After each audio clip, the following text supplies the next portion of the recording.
बहुत शुक्रिया हजरात गिरामी, चूंकि मुशायरा व कवि सम्मेलन है जो हमारी तहजीब है, हमें अपनी तहजीब को मद्देनजर रखते हुए इस मुशायरे व कवि सम्मेलन का आगाज करना है। हमें इस वक्त हाजरीन वाणी वंदना से इस प्रोग्राम का बाकायदा आगाज करना है। हमारे दरमियान एक कावित्री जिनकी आवाज में कशिश है, निधि कशिश साहबा, मैं आपसे इल्तमास कर रहा हूँ, निवेदन कर रहा हूँ, गुजारिश कर रहा हूँ कि आप तशरीफ लाएं और माँ वाणी वंदना से इस खूबसूरत महफिल का बाकायदा आगाज फरमाएं। आपसे गुजारिश है कि जोरदार तालियां बजाकर इस्तकबाल करें।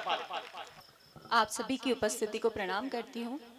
माँ सरस्वती की चरणों में शत शत नमन करती हूँ और पंक्तियाँ समर्पित करती हूँ। सुनिएगा।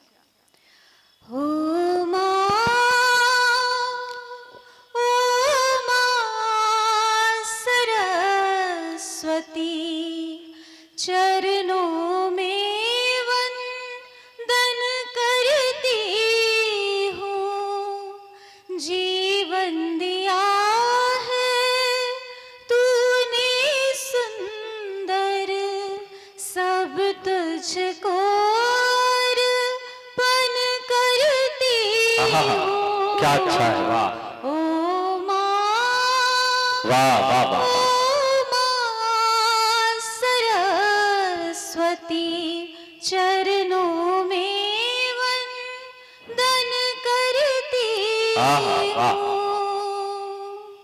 सब देवों की देवी हो तुम, सब देवों की देवी हो तुम, तुमसे उपजा ज्ञान,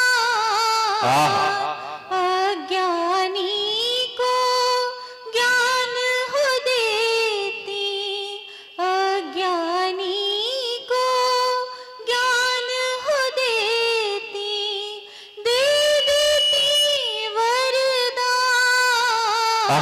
क्या अच्छा है, वाह वाह वाह, बेशक। ओ माँ सरस्वती, चरणों में वंदन करती हूँ। सब शास्त्रों की देवी हो तुम, पूर्ण जगत का मान, श्वेत वर्णी वीणा वादिनी, श्वेत वर्णी वीणा वादिनी, करती हूँ मैं प्रणाम। ओ माँ सरस्वती, चरणों में वंदन करती हूँ। बहुत बहुत शुक्रिया।